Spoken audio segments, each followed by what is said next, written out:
Travel PG7, designed for daily use as a walking and walk to running type of shoe. I bought it for around $40 or 2,200 pesos on sale. My experience has been overall pleasant with this shoe. The Anta Travel PG7 weighs about 260 grams on a men's size 8.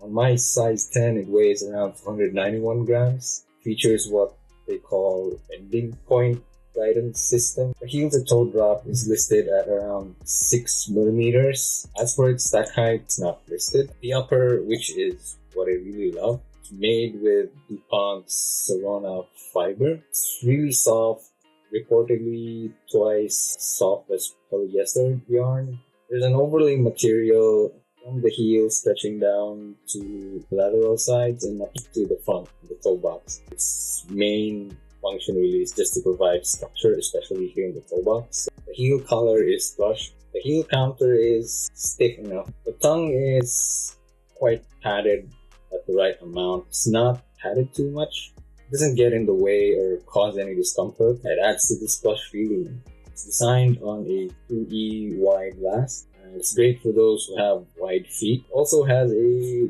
higher instep, a curved arch for additional support. The insoles here are around like 6 millimeters. If you take out the insoles, and there's an extra layer at the footbed, which I think is another 5 millimeters or so, that has the same softness as the insole. So more of that squishy sink-in softness. The outsole is a grip, which is a weather-resistant rubber and helps extend the shoe's durability. I like that it's a bit thick. It really performs well on wet weather, but was a bit cautious. The midsole uses Anta's PG7 foam, which is said to absorb peak impact forces effectively. The product page mentions thermoplastic elastomers or TPE. TPE includes EVA and a mix of other materials as well, so it's an EVA blend. It's not necessarily a bad thing. A lot of brands, premium shoes use an EVA blend, especially at low price. Can't complain.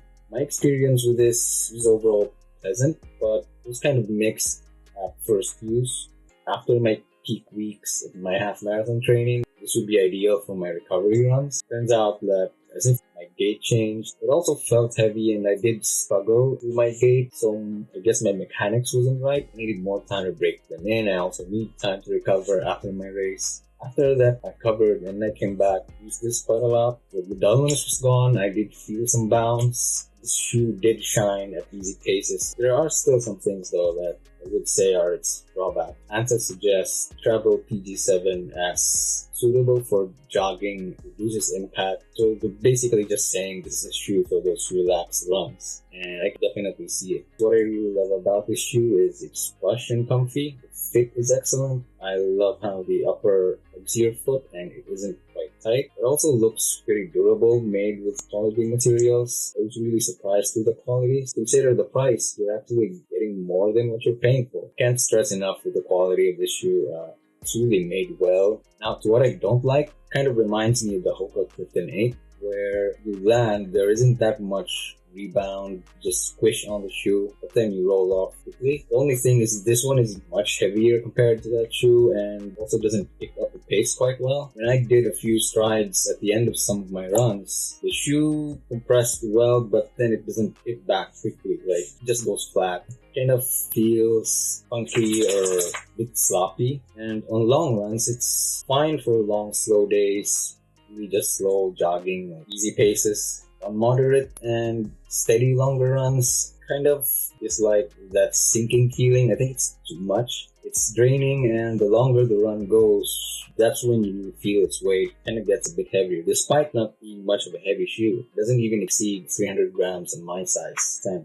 Anta does market this shoe as slow day, relaxed pace, hybrid walk to run shoe. Maybe I was just wanting a bit more from this because it really is very comfortable. It's built nicely, and considering the price, it really isn't a deal breaker. The only thing is that if you're looking for something that's a bit more all around, there are other shoes though at the same price point. If this is just what you're looking for, just for a long slow day, and you already have another shoe for your fast workouts, then yeah, conclusion, I'd say this shoe is really very remarkable. This shoe is a great choice if you already have a firmer or low stack shoe for those faster workouts. You need something like another flavor on the opposite end where it's something that's soft, you can do your recovery slow and easy paces. It's a cheap add-on to what you already have in your rotation, and you can also recommend this if you're looking for something like the Gel Nimbus 25. It has the same sink-in feeling and does drain you when you do your long runs. The only thing with the Gel Nimbus is the same thing with its too much soft sink-in feeling. Despite some of the minor drawbacks, this is where the shoe is really designed to be for your easy paces and slow jogs. What more can I ask at this price? It's solid, it's comfortable, and this is gonna be your only shoe though. What I would recommend is that there are other options out there. If you're only looking for one shoe that can do a lot of stuff, there are all around daily trainers at the same price bracket that are good options as well. So you might want to explore those. Because I feel like this is just a bit one-dimensional at just easy paces and recovery paces. Now, my recommendations are the X-Step 2000 AM 2.0. It's a soft plush midsole, maybe not quite as soft or sinking in feeling than this. I guess a better all-around shoe. And there's also this 361 Pierce 3 or 4. Still a soft shoe, quite a bit firmer than this. It's also good for your easy